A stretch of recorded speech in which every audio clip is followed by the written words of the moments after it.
एक तो साफ है कि बांग्लादेश से बड़ी तादाद में रोहिंग्या आए और संथाल परगना में, जो कि बंगाल से सटा हुआ बॉर्डर है, यहाँ आकर के लोग बसते चले गए।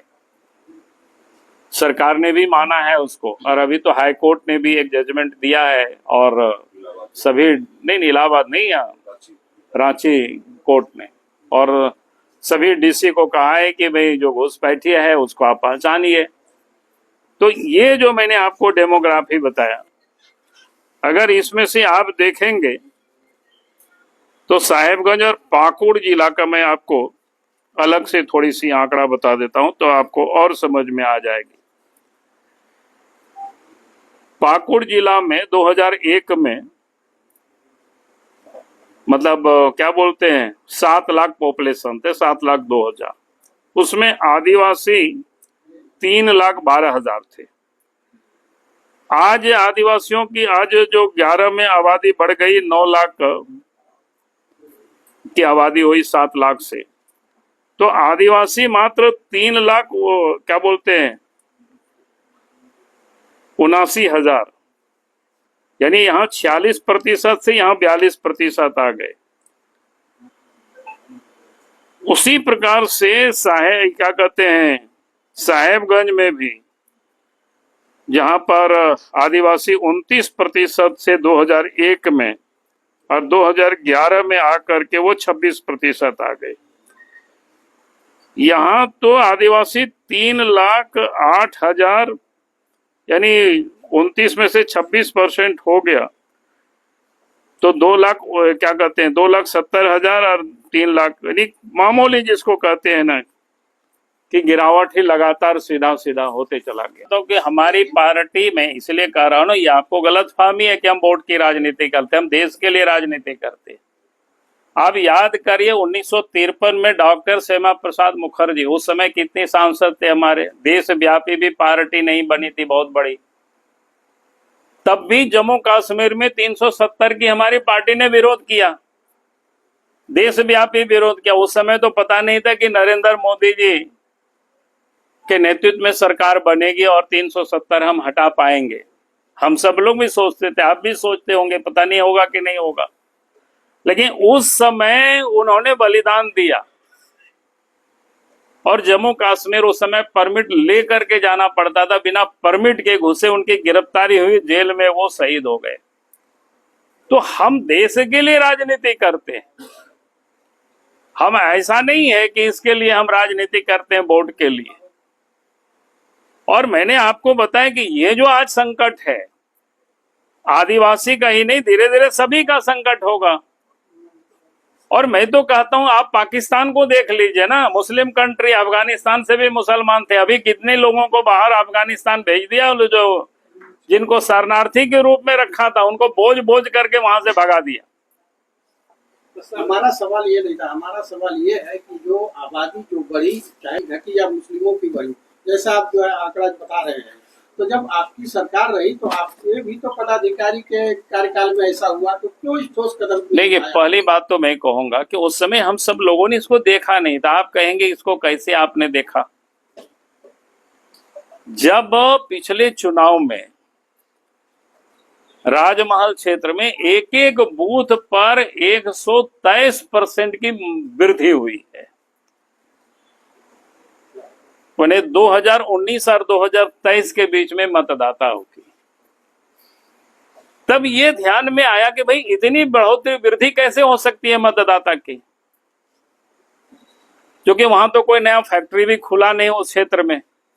फैक्ट्री खुलता है तो समझते हैं कि बाहर से माइग्रेट होकर के काम करने आते हैं, मतदाता सूची में नाम चढ़ा लेते हैं, चढ़ता ही है, वो तो ऑटोमेटिक होता है, लेकिन वो हुआ नहीं उस क्षेत्र में। फिर ये आबादी इतना किसो हो गई, इस प्रकार की दिखाई पड़ा कि 50,000 मतदाता को वहां पर उस विधानसभा में बढ़ाया गया। तब ध्यान में आया कि भाई आखिर ये हुआ क्या है मामला, थोड़ा सा और उसको देखा जाए। तो तब देखे, तो मैं कहता हूं लोगों से, भाई जब जगे तब सवेरा समझो के दृष्टिकोण से सबसे अधिक हमने क्या कह रहे हैं कि हमने कहा कि सबके सब सीट तो नहीं जीतते हैं आदमी, लेकिन आज भी सबसे अधिक अच्छा प्रदर्शन जिसको कह सकते हैं झारखंड प्रदेश में 14 में से 9 सीटें जीते, और इसके बाद भी आप कहते हैं खराब। और जो 543 में 99 लाए तो आप उसको कह रहे हैं कि भैया बहुत अच्छा लाया। तो अजीब बात है भाई इस सब में। सर संथाल परगना में उस पार्टी कितना बड़ा मुद्दा मानते नहीं, हैं? मैं वही बात कह रहा था, क्योंकि मैं संथाल परगना की धरती में मैं आया हूँ। ये तो मैंने पार्टी का प्रोग्राम मैंने बताया, लेकिन संथाल परगना और उसमें भी पाकुड़ में मैं यहाँ उपस्थित हूँ।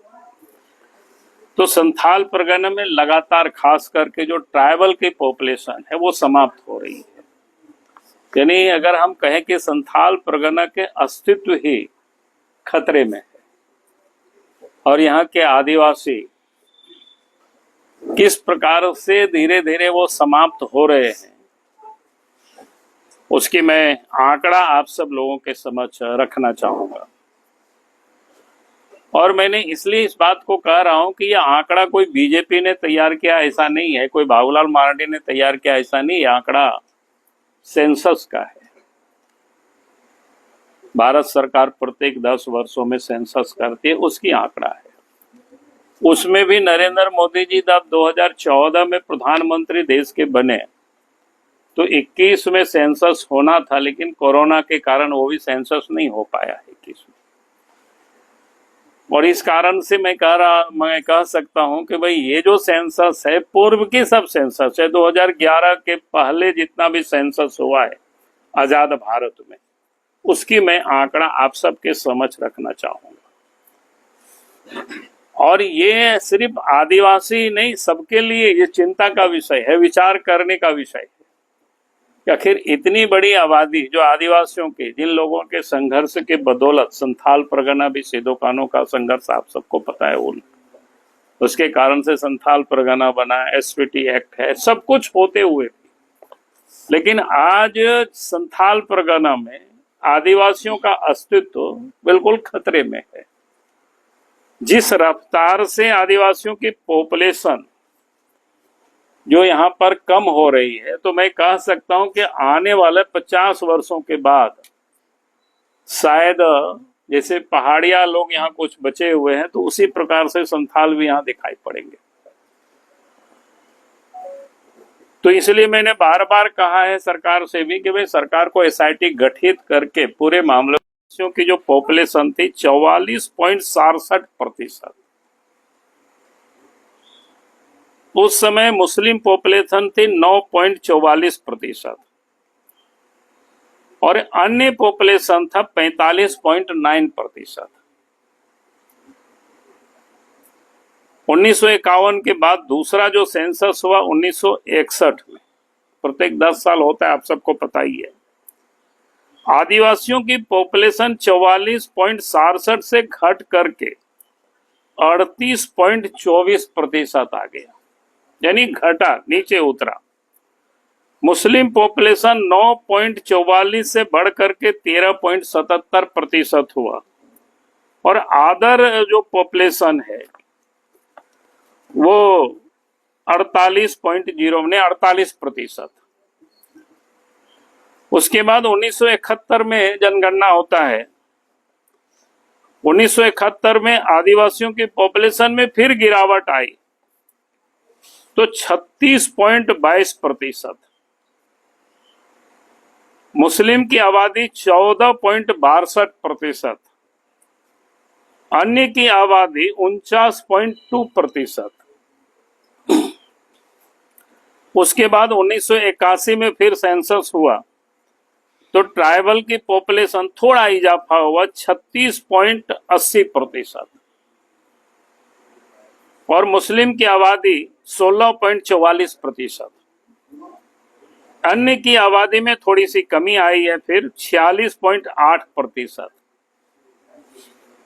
81 के बाद फिर 91 में पॉपुलेशन जनगणना होता है तो 91 में आदिवासियों की पॉपुलेशन की फिर गिरावट दर्ज की गई 31.89%। मुस्लिम की आबादी 18.25% और अन्य की आबादी 49.9%। उसके बाद 2001 में सेंसस होता है तो आदिवासियों की आबादी 29.90%, मुस्लिम की आबादी 20.59% और अन्य की आबादी 5%।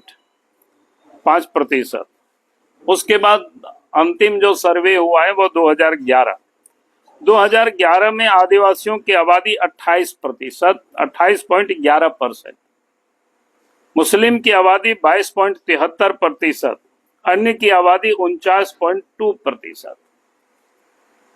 अगर हम इस आबादी के ग्राफ को देखेंगे तो 44% से घट करके 28% इन आजादी के 60 वर्षों में आया है।